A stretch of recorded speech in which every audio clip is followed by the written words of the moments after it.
What is up, guys? My name is Hammy. Welcome to another episode of the Hey Hammy podcast. And today is going to be a solo episode because Uday is still on break. On today's episode, we're going to be talking a little bit about life as a student in Swinburne or in Melbourne in general, and like just to give you guys a little bit of tips and like the mistakes that I went through.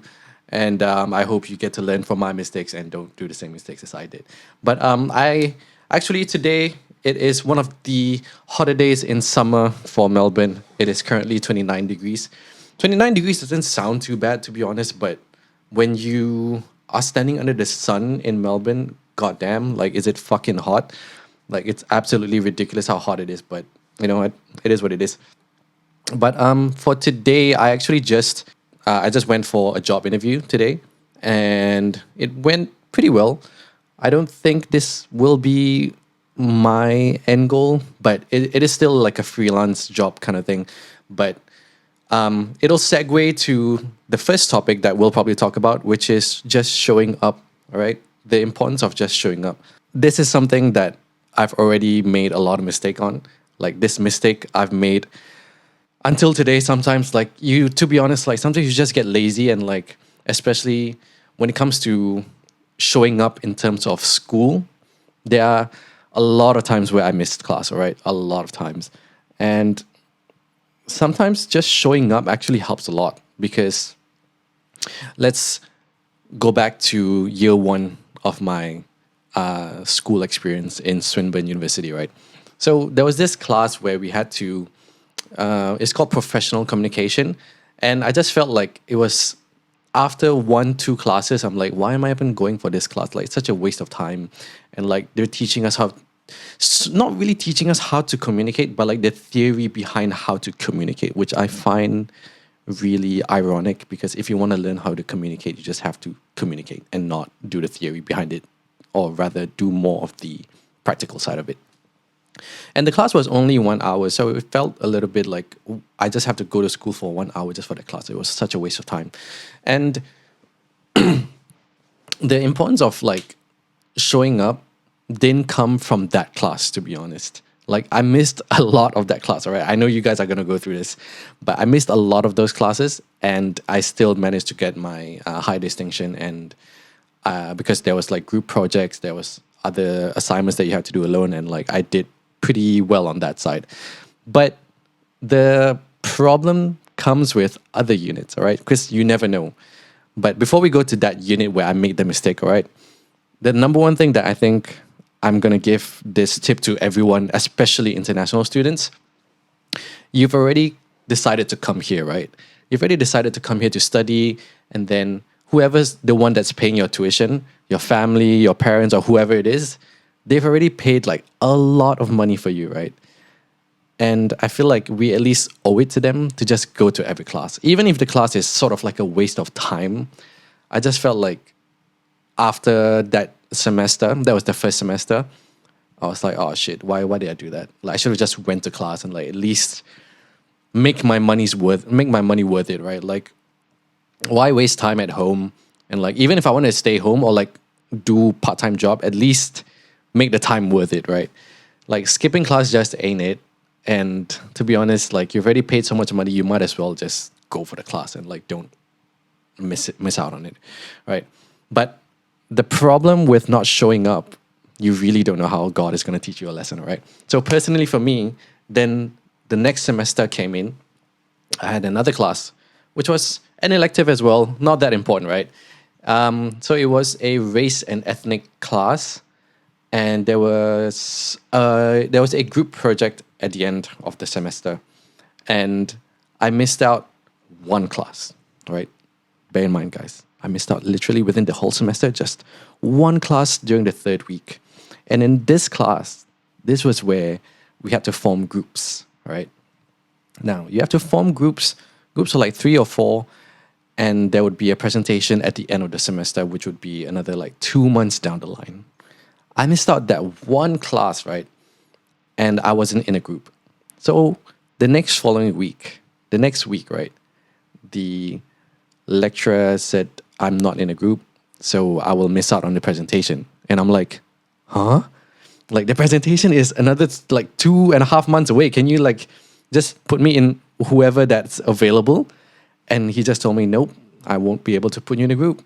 You won't be able to. And I'm like, so I'm just going to lose 15% just like that, just because I didn't show up for one class. And I just didn't know how to argue anymore with him, because like, it's still my fault, right? Because I didn't show up to class. And it was actually said in the, what do you call it?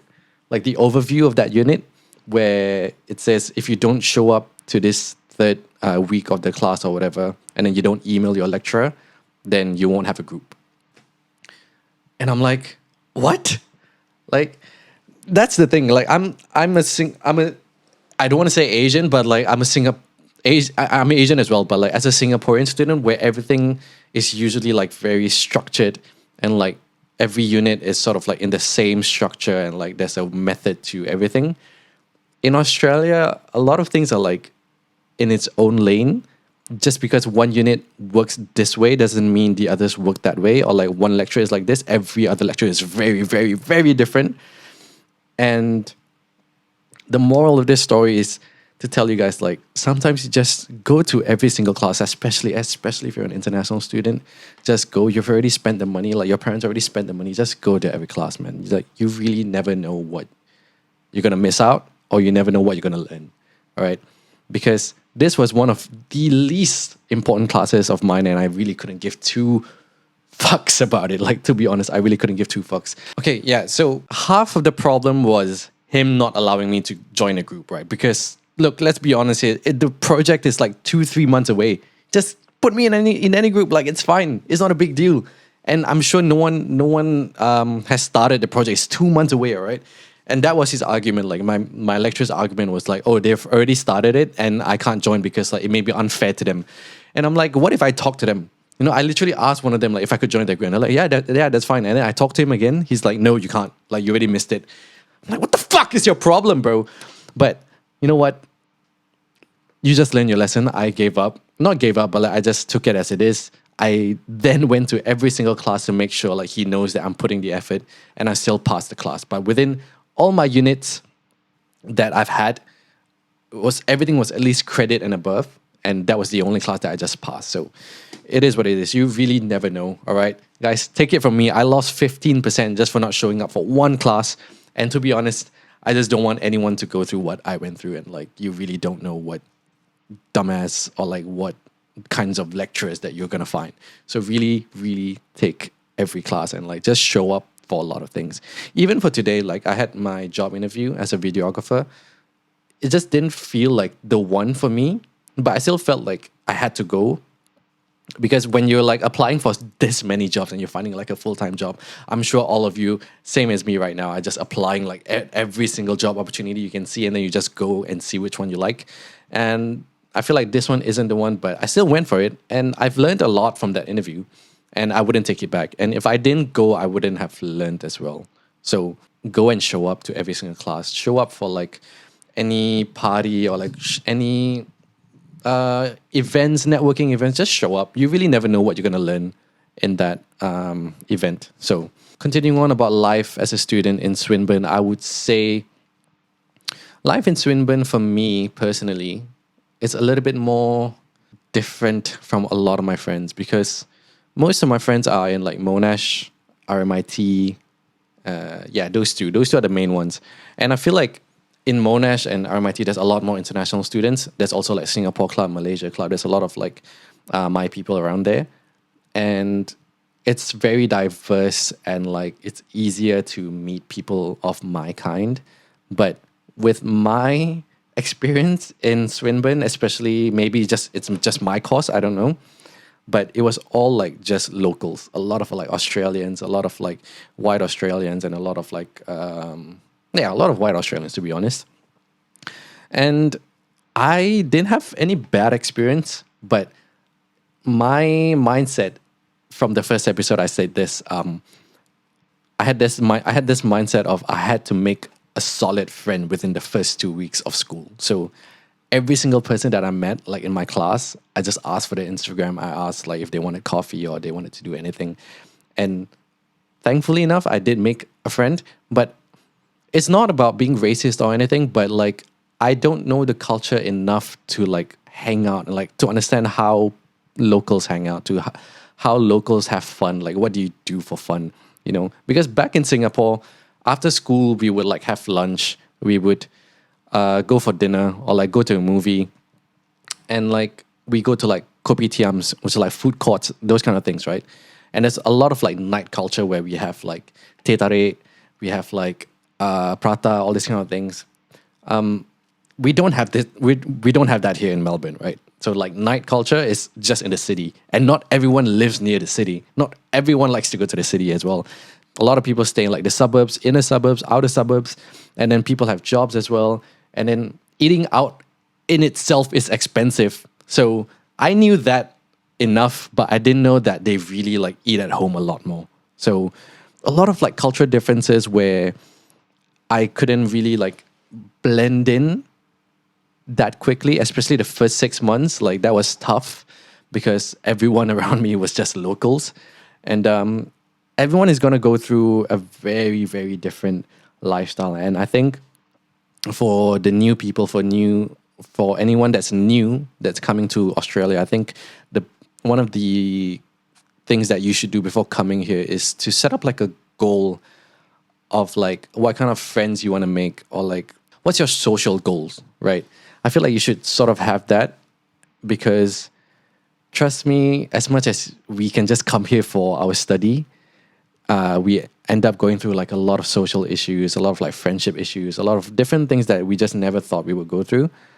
And it's very, very good for you to just be like, oh, like, I'm gonna try and make this amount of friends, or if I don't want to make friends, then just focus on your studies. Like have like small social goals, and it will help you like really, really a lot more down the line as you go through the life of an international student here in Australia. And I would say there are pros and cons to like having just purely like local friends or like international friends, because I think for me, I found a lot of pros in having local friends, because like I learned a lot of like culture, how they live here, how they work, what do they do for fun. That first 6 months, like even though I was in the middle of everything, I learned like a lot from these two friends that I met, and we went to like parties and everything. And that's how I've managed to find a job in retail locally as well, because if I didn't meet these people, I would have never known how to get into the industry, because it's just something only locals would know, you know? Because in Singapore, getting a job is very like just apply online, and it's done. And you probably get like a WhatsApp text and then you just get the job, you know? But over here is a lot of like networking, a lot of like having the right people to recommend you, references, that kind of thing. So the locals really, really helped me a lot. Like really helped me a lot in terms of like what to do culturally, what to do socially to like really blend in. At the start, it definitely felt a little bit weird. This was where we can relate back to like Zara's episode, where like when we first come here, people don't really understand my accent, like my Singaporean accent. And then slowly, naturally, like because I was hanging out with so many locals, in the end, I got a little bit like Australianized with my accent. And then I was confused because I was doing a lot of video work as well. And then I had a neutral accent when I was doing my like production work. Even right now with this podcast thing, even my accent is like neutralized. So there's a lot of things where like I had to learn to be able to blend in with the culture and like make people happier. And it's not about like pleasing people, you know. If you go to like Japan or Korea, South Korea, right? When you go to that country, if you learn their language and you speak that language to them, they're happy, you know. Like if you go to like a Korean restaurant and then you like annyeonghaseyo, you say those kind of things, they're happy. They're like, oh, a foreigner learned our language, and like it's so nice for them to like try, right?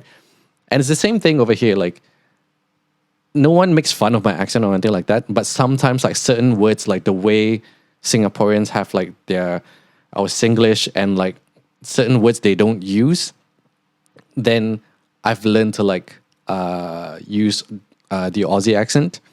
Then it just makes it nicer. It's easier to connect, right? Because if you have familiarity, then it's easy to connect. It's the same thing. Like when I was working and then I heard one of my colleagues like with the Singaporean accent, I'm like, oh, Singaporean, time to be friends, instantly friends. So I think it's the same thing. Like once I learned a little bit of like the Aussie accent with how they speak and then the words that they use, right?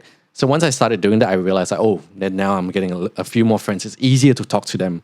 So the blending it part, definitely I really like worked hard on it because I was surrounded by local students, and that really helped me out a lot because I think it really fast forward my growth in terms of cultural and social experiences over here because of all the locals that I meet. And I would not take that back. I really loved the experience. So if you guys are coming from Singapore, Malaysia, or whatever, wherever you're coming from, and you plan to come to Swinburne, I would say Swinburne has a lot more local students. And it's also because like it's a smaller university. It's not that popular yet. I think it's growing to be. So it's a lot more local students. So if you want more locals and less international students, I guess, you can try to go to Swinburne and like see what the environment is like. So I really like it. Yeah, you can definitely see the treatment being different once you like learn a little bit of like how they speak. And I think it goes the same with every country. Like if you go to Singapore or you go to wherever you learn their language, naturally people just treat you a little bit nicer because like at least you learn how to speak like them. So that's like sort of like all the pros and like the fun side of it. But to be honest, that's also why I went to RMIT to join that Singapore club, because I felt a little bit like, I would say, not anxiety, but like I felt lonely in a sense where like there's no one who's like my kind, like the cultural things that I like the food that I eat, my language, like Malay, those kind of things where I'm like suddenly missing. I definitely felt like that drop of energy sometimes when I'm going home because I put so much like social energy into learning to be this different side of me, but the side of me that's always been natural and like how I grew up, then that was like missing. So I feel like with this era of technology, it's still okay because I still get to call my parents every single night. I still get to call like my brothers, and I always had like a daily dose of my home. But I think in life you just need balance, right? No matter what you do, you always need balance. So as much as I love the cultural side and like learning about the local culture here from my school, I still needed to like go back to like my people, Singaporean, Malaysians, like Chinese, like these kind of people. So that's why I joined the Singapore club. And to be honest, it really helped me with like to find a lot of people who were going through the same thing. And the thing about loneliness or like depression, anxiety, or whatever it is, no one can really help you out. And it's not necessarily like a problem where you can help someone out, if that makes sense. The only way to like sort of overcome it is to just have people around you who's going through the same thing. And there's comfort in that, right? That's why we listen to sad songs as well. It's not necessarily the fact that we want to stay in that sad moment. It's because when we listen to these sad songs, we feel like that artist is going through the same thing as I am. So at least there's someone who's going through the same thing. And there was definitely that part of it that's like, yes, I finally have friends. I finally have people who's going through the exact same thing as me. And yeah, I've said this in, I think, the first 2 episodes of the podcast where like, just join any clubs that you can find that's within your people. Doesn't matter if it's the same uni or not, because if you go to that club, like for example, if you're from Vietnam and then there's a Vietnam club in a different school, just ask if you can join, because like everyone is going through the same thing as you. And I think that's really, really special about international students is that once you meet another international student, even if you guys are like completely different people, at least you have that commonality of like, boom, we're the same. Both of us are going overseas to like find better opportunities, and we are here in Australia, and that's like a common ground for you to be friends with. And like, other than just my Singaporean friends, like I've met Malaysians, Chinese people, Vietnamese, Cambodian, like all of us are going through the same thing, and there's something beautiful about it that we're suffering together because we can instantly be friends through that pain, through that like loneliness. So it's a really, really interesting thing to be a part of. And I think it's always important to be a half full person when we go through this kind of thing. And to be honest, I'm a very, very half full person kind of guy. I don't know about you guys, right? Because I know some of you out there, right? Some of you out there are like a half empty kind of person and like you prefer to be negative. But to be honest, I feel like there is literally no benefit to being negative. Now there's a difference, all right? There's a difference between like being a devil's advocate and also just being negative. Because you can also criticize someone and that's not a form of negativity, you know? Everything has to be a form of positive. So, for example, let me think. For example, this whole thing that I've just talked about, right? Like my school has a lot more local students, and then every single friend of mine who came over to Melbourne is in RMIT or Melbourne, and they have a lot more people of our kind. I've never looked at it as like a negative at all. So that's why I took the experience with Swinburne as a very, very big positive, because I get to learn a lot of like the cultural side of things. If I looked at it as a negative, I think every single day of going to school, I'd be like, why am I in school? Why am I around these locals? Why am I around these Australians?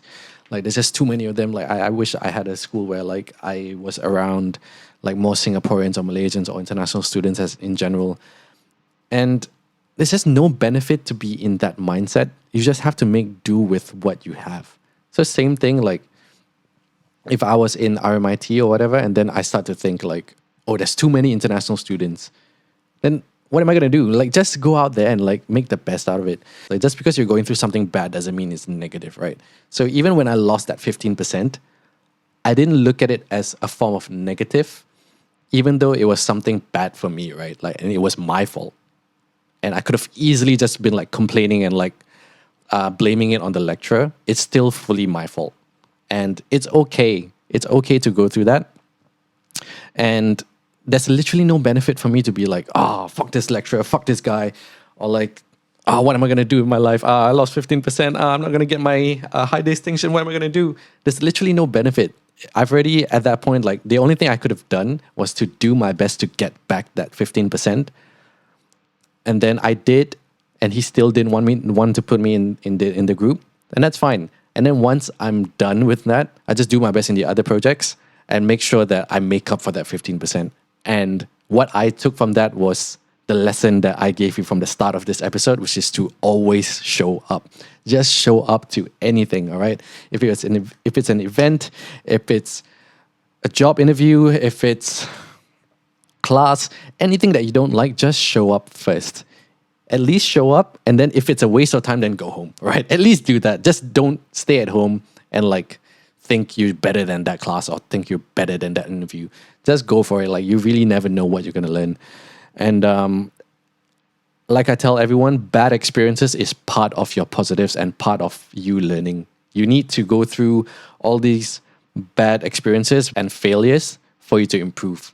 You can't be scared to fail, because if you're scared to fail, then you're just stagnant.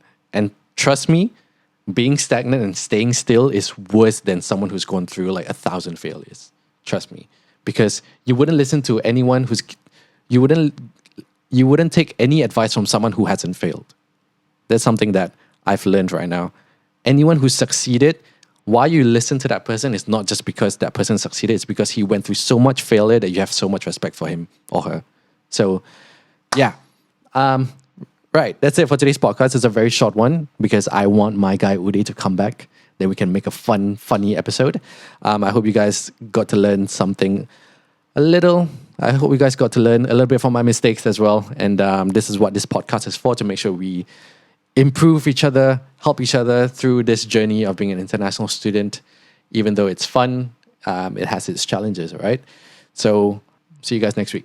Peace.